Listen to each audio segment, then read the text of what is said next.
Have you ever wondered just how dangerous it can be when an arresting cable breaks on an aircraft carrier? Picture a U.S. Navy pilot flying at full speed towards the carrier, relying on a small runway in the middle of the vast sea to bring their aircraft safely to a stop. It's a thrilling and challenging experience, but what happens when the critical safety feature, the arresting cable, snaps? Let's uncover the disastrous consequences that can occur when a pilot is unable to land on the flight deck. As an aircraft approaches the runway on an aircraft carrier, the arresting cables come into action.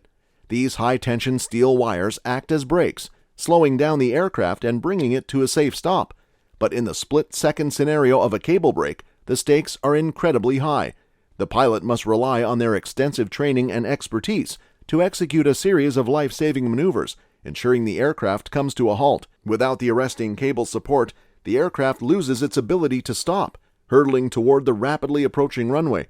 In this life-or-death situation, the pilot's quick thinking and skill become paramount in preventing a catastrophic crash. The aftermath of a cable break is often devastating. The aircraft may sustain damage, the carrier deck could be compromised, and the crew may suffer injuries. In response, the carrier immediately activates emergency protocols, securing the deck and assessing the extent of the damage. Repairs must be conducted swiftly, and the carrier must resume operations as soon as possible. Fortunately, aircraft carriers are equipped with backup arresting cables positioned at the end of the runway. These cables serve as a secondary defense, capable of withstanding the same tension as the main cable. They provide an additional layer of safety, allowing the pilot to bring the aircraft to a stop in case of an emergency. However, there are instances when even the backup cable may not be sufficient to ensure a safe stop. In such cases, the pilot must consider alternative options, such as diverting to another runway or, in extreme circumstances, ejecting from the aircraft. U.S. Navy pilots are trained in various methods of aircraft ejection depending on the specific circumstances. One common method is utilizing an ejection seat equipped with a rocket motor. When faced with an emergency, such as a malfunction or loss of control, the pilot can activate the ejection seat, propelling both themselves and the seat out of the aircraft.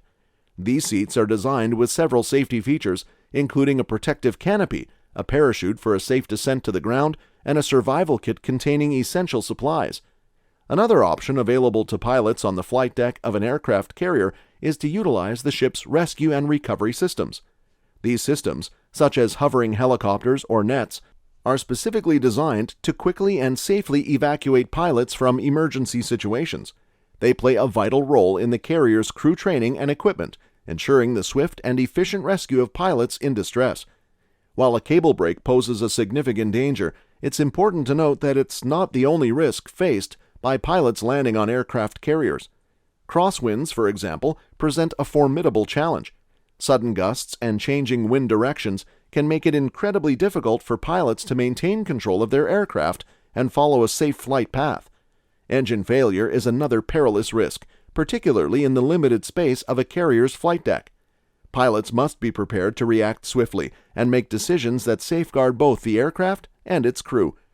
Deck motion caused by rough seas can also disrupt a landing, requiring pilots to adapt their flight path to compensate for the unpredictable movement of the deck.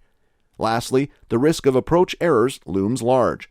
Misjudging altitude, speed, or trajectory can result in crash landings or a complete loss of control, endangering both the crew and the aircraft. In the event of a cable break, the flight deck immediately goes into action. Evacuation procedures are initiated to ensure the safety of all personnel. Damage assessments are conducted, and the broken cable is repaired or replaced promptly. Fires, if ignited by the cable break, are swiftly extinguished by the carrier's firefighting teams. Once the flight deck is secure and operational, flight operations are resumed, ensuring the carrier's mission continues with the utmost diligence and preparedness. If you enjoyed the video, don't forget to like it and leave a comment to let us know your thoughts. Make sure to subscribe to our channel and hit the bell icon so you never miss an exciting update. Thank you so much for watching, and we will see you in our next video.